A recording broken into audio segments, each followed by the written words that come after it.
If you're a tractor fanatic, you definitely need to make the pilgrimage to Tractor Fest, held at Newby Hall near Ripon each June.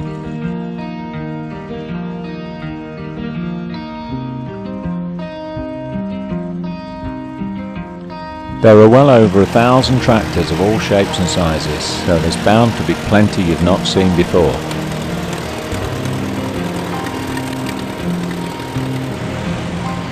This year's main tractor theme is the Year of the Orange. That makes me think immediately of Alice Chalmers, but as you'll see, there's plenty of other tractors in that colour.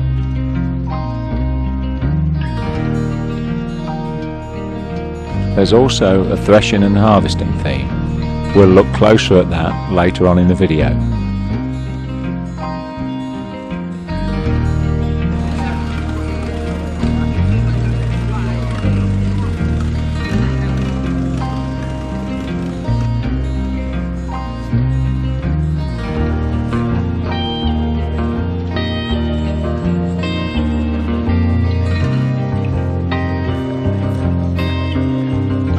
I don't think Alice 160s were ever sold in the UK, so this must be American, but they were made by Renault in France and fitted with a Perkins engine.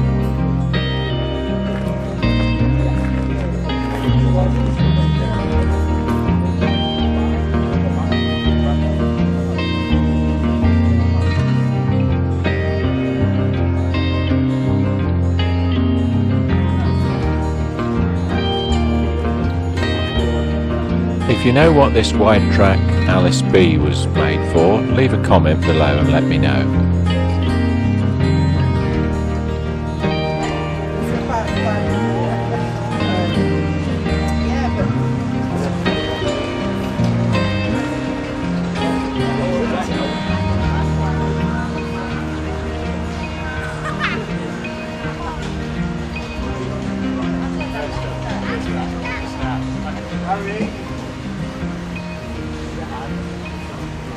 Here's another tractor I've never seen before, made in Bavaria.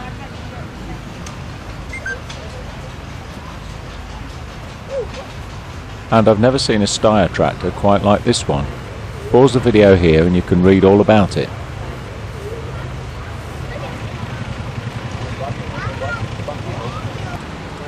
Here comes the latest offering by Deere.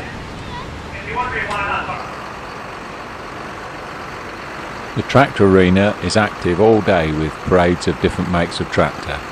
Sit back and enjoy this John Deere tractor parade.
The vehicle just at the side of the commentary box, notice that's got a flat hub on the rear axle. That's a German tractor.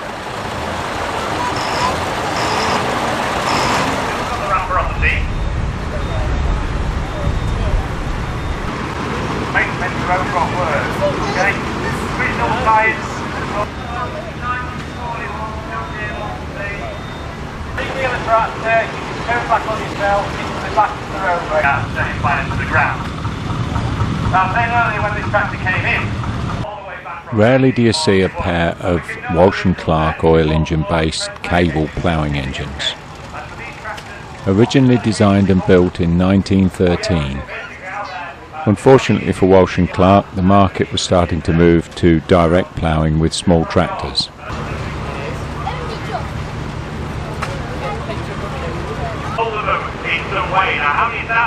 tractors. This is a flywheel just here. So we're moving up a couple of years now. Side of the tractor, and it can cut the grass as it goes. Make hay can also cut crop as well if needs be.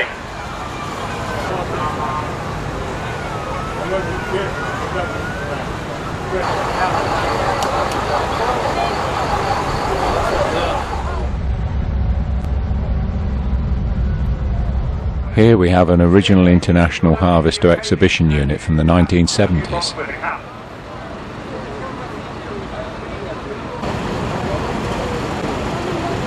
It is down there, right, okay. Very, very. Early history is unknown, possibly sold during the kitchen area, hence the local dealer stick. The tractor remains most of the original design features of early production tractors. These will be retained as much as possible.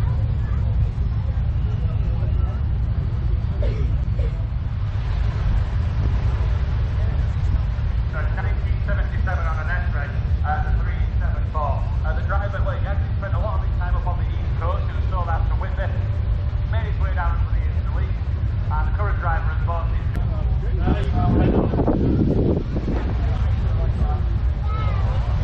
Right, work in progress.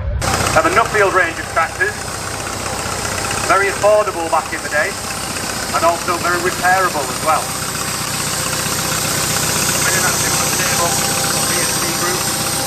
A lot of their engines were interchangeable.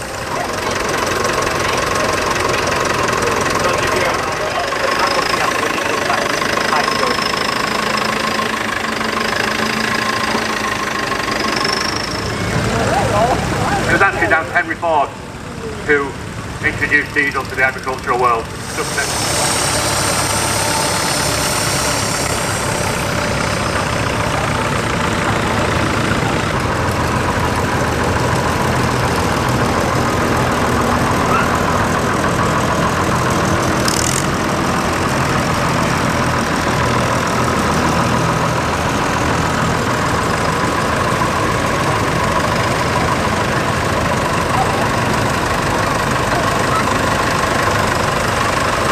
These two little Leyland 154s up next to each other, and in the world of well, they're not really vintage, they're not plastic tractors, so they're some of my favourite little tractors.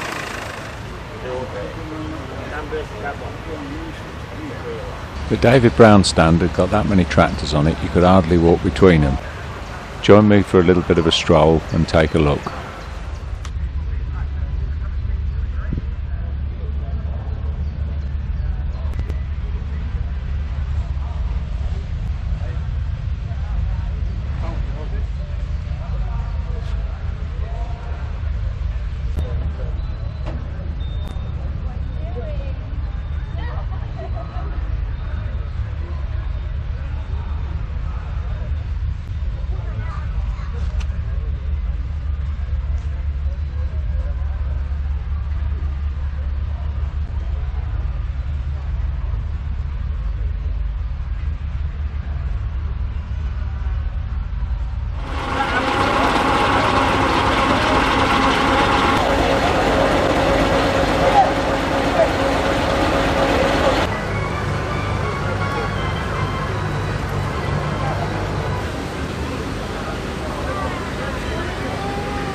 Now it's time for the Orange Tractor Parade.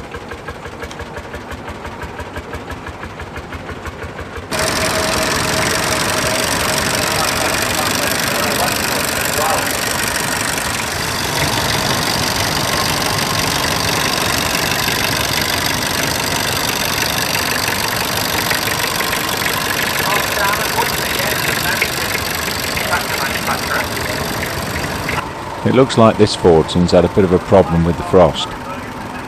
Tell me what you think. Would you change the block, or would you leave it as a battle scar?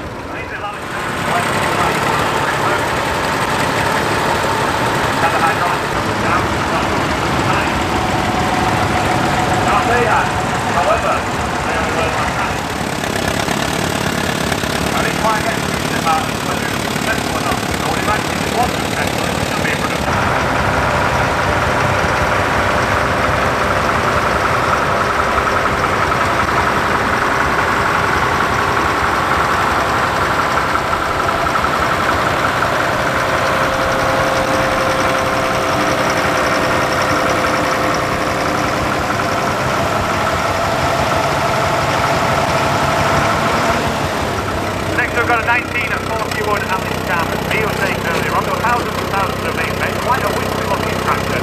Why is it so wispy looking? And ideal demonstration tractor is this, and because it's got implement bars, that little tractor over there, the horse tractor over behind you.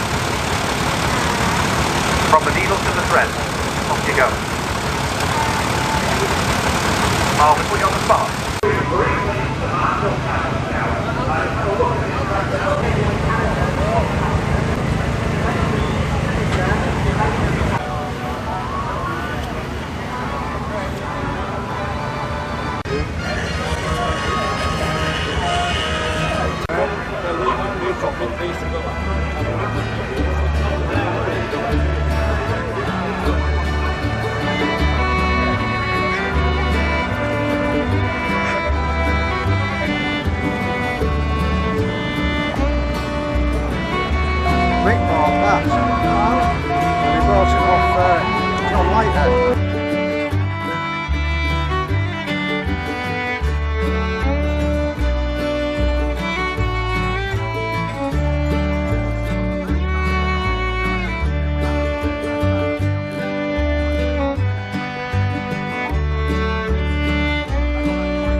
As usual, we don't make it through the day without a few showers, and you've got to find somewhere to shelter.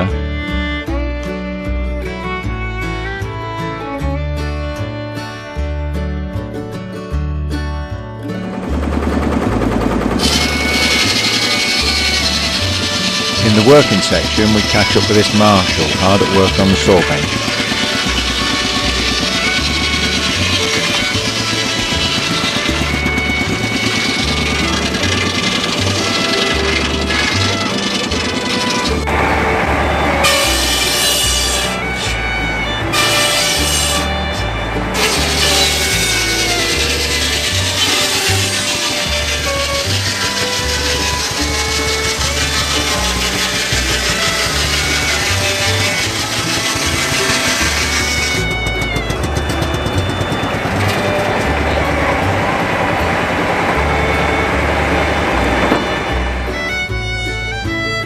This Northrop 5006T is quite a rare beast.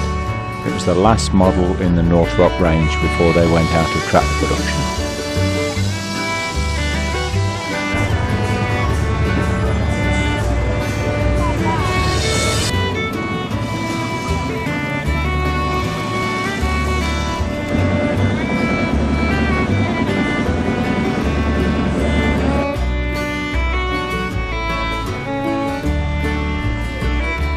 The only way to show you all these Fords is to take a walk through them with the camera.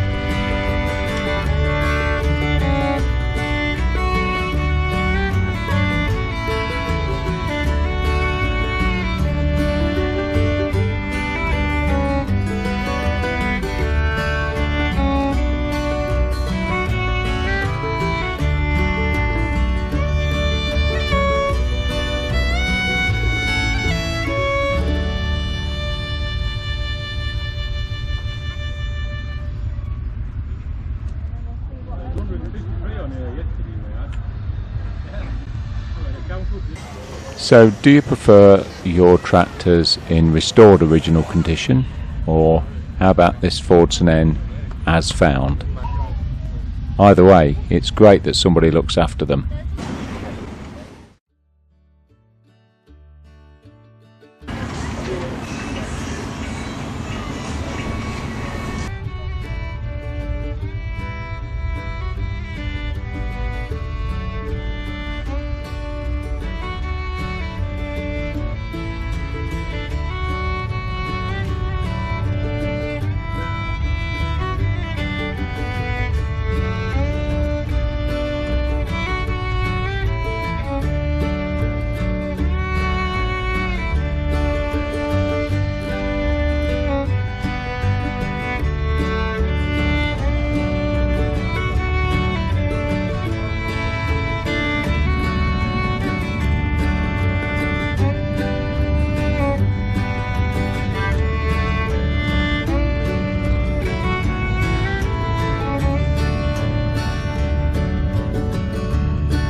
A very tidy home-built dual-drive tractor. It looks to me like it's using quite a lot of dough parts.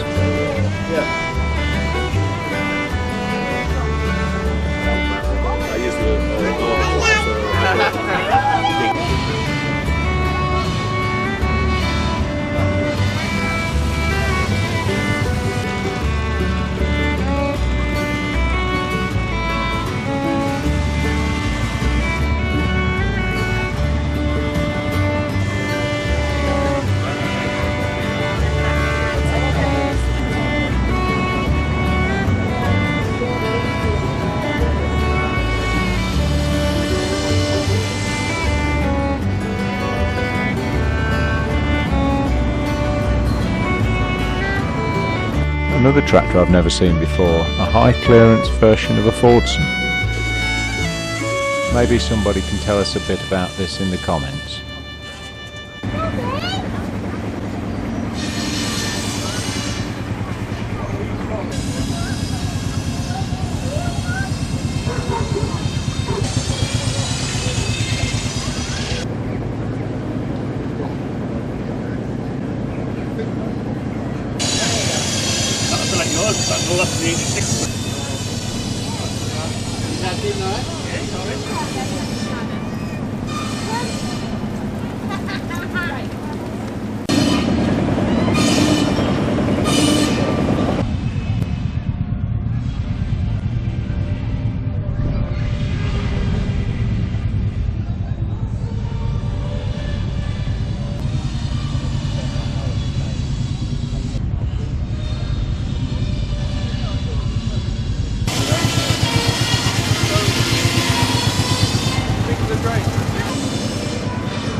And if you prefer Fergusons, there were plenty of those too.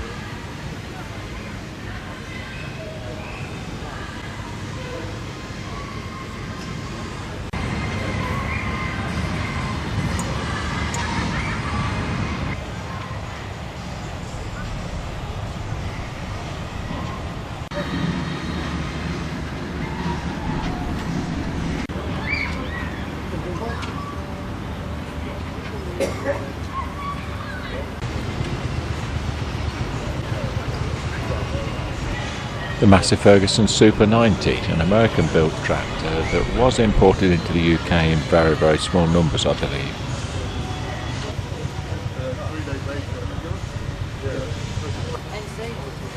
NB truck, that's really good condition.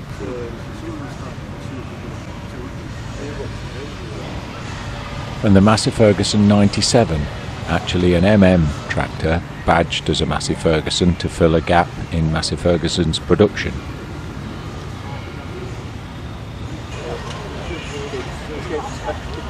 And in this corner of the show we've got a small group of German-built tractors, starting off with the MB track.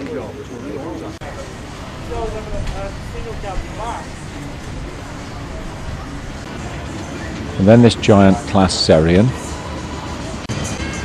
And on the end of the line, a pair of Unimogs, including this crew cab, which I don't think I've ever seen before. The show programme lists 317 different stationary engines, and this year's theme is Lincoln-built engines. so I'm expecting to see lots of Robies and Rustons. Join me for a wander amongst them and let's see what we find.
Right, we'll try and get to work. Looks alright, that.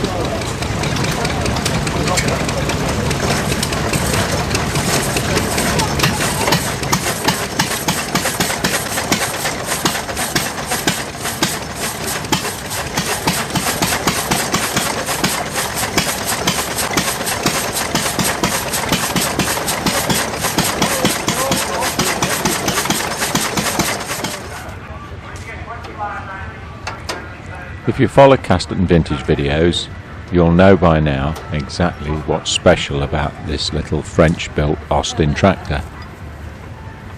If you're not sure what I'm talking about, go back and check in the Carrington Rally video.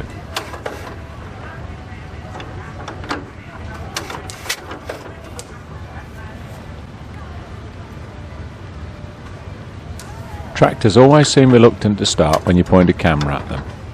No problem, I'll switch it off for a moment.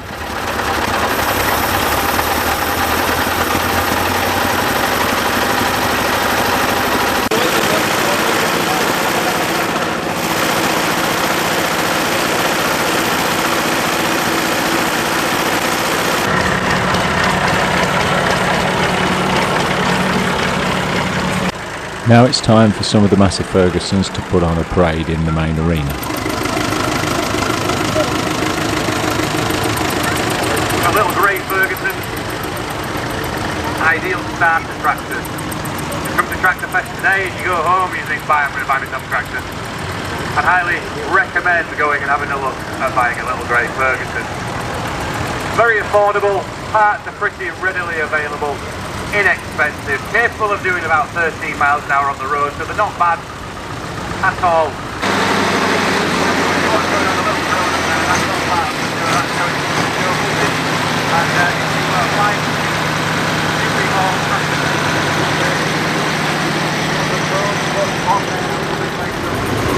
Our little drone has been flown by Amy, who's sat cross-legged to the right-hand side of the commentary box on the grass.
And we're back at the tractor arena again. This time we take a look at the parade of internationals.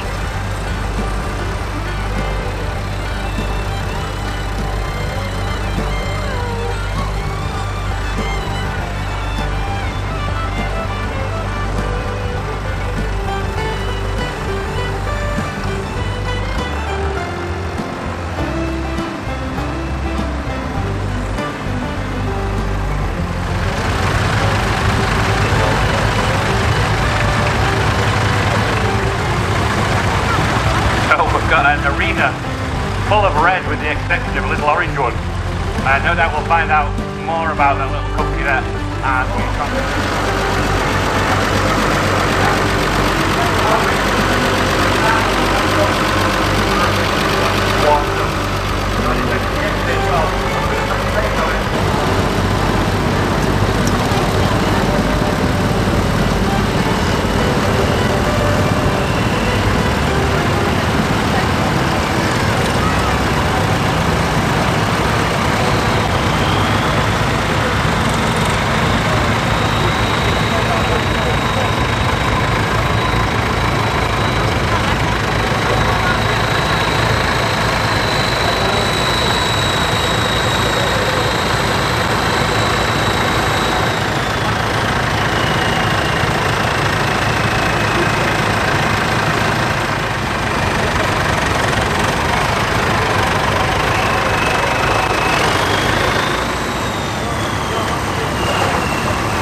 As the internationals file out of the ring, it's not long before the Marshall group have completely filled it again with Marshall tractors.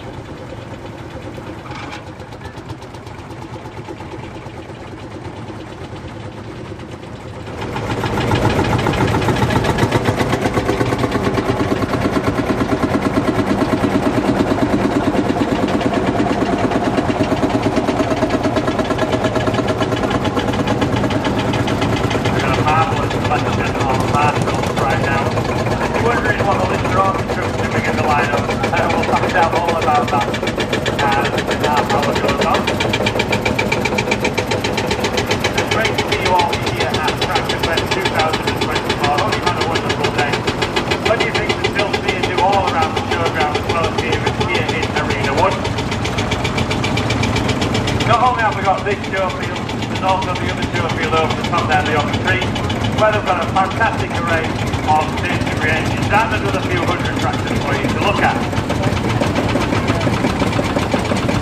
You think it all makes sense? Definitely guarantee it all.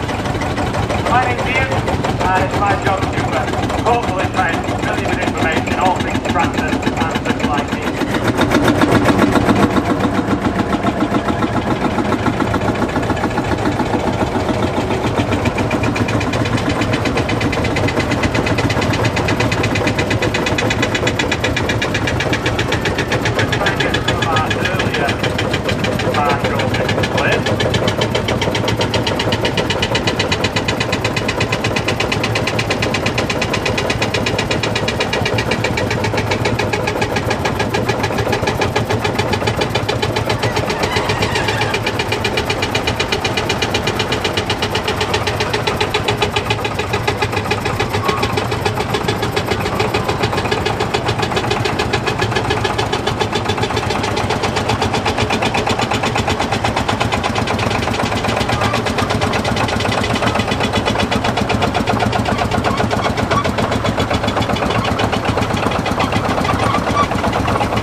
Sound and feel to these tractors. You can probably feel them through the ground if you sat on it.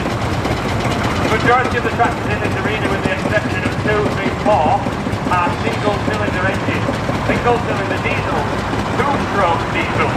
They're also known as partial lock engines. If you've got your best Sunday white shirt on, you're probably going to be stepping a few metres back from the arena side.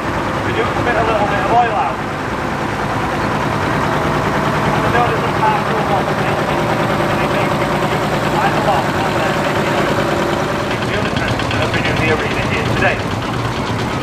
It's around a 3.5 litre engine on one cylinder, and the bore size is just over 6 inches.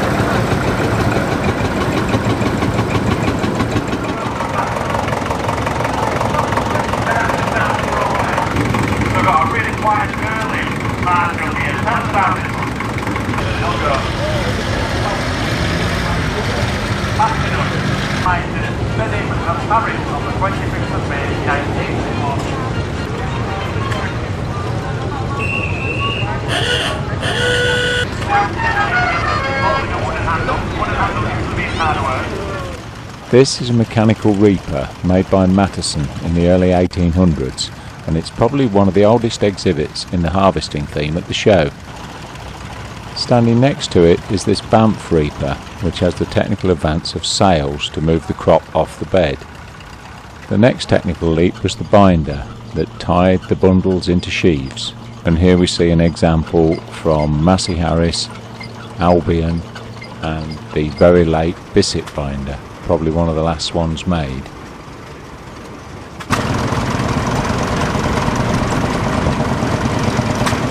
The next stage in the process was to thresh the corn, and there were 4 threshing drums on display at the show. To see this pair of Walsh & Clark ploughing engines, both belted to a threshing drum, was something very special. I've seen them ploughing and cultivating, but I don't think I've ever seen one on a drum before.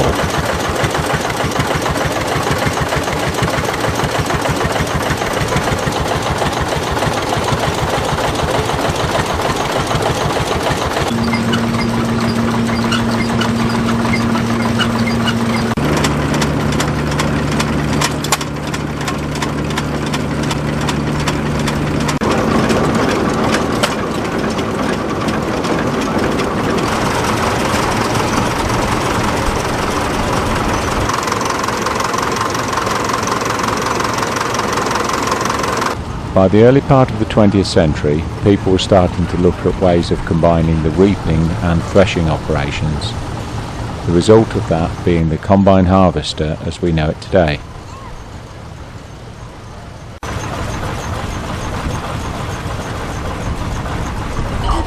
Big one, isn't it? Wow, look at my record.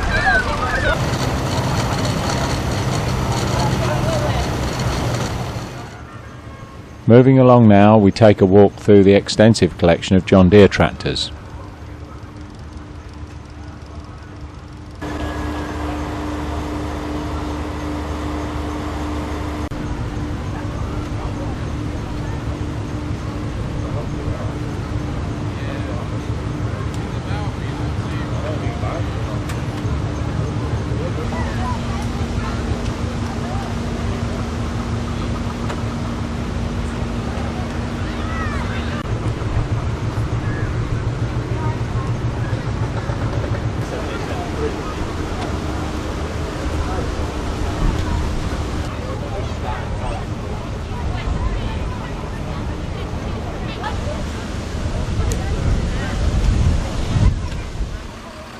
Next we look at a large display of econ hedge trimmers. Econ are based in Ripon, not far from where we are today.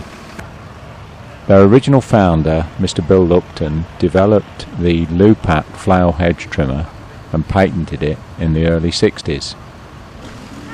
He went on to form the Econ company, now famous for road gritters and snow ploughs that you see on the road in the winter.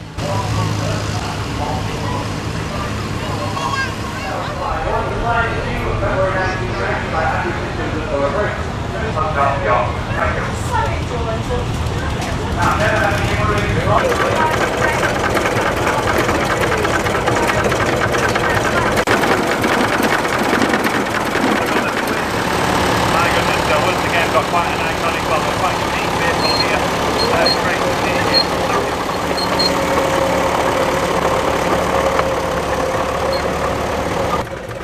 you. It's getting later in the afternoon now, and some of the tractors are on the move heading out to the lorry park.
So the tractors are on their way home, and our visit to Tractor Fest at Newby Hall is drawing to a close. I hope you've enjoyed the video. It's been quite a long one and it's took a lot of time to put it all together. If you have, don't forget to click the thumbs up button and give us a like. And don't forget to subscribe, then you'll be notified when we launch the next video. We'll see you all again soon, probably at an event near you. If not, we'll be on YouTube again next Sunday evening.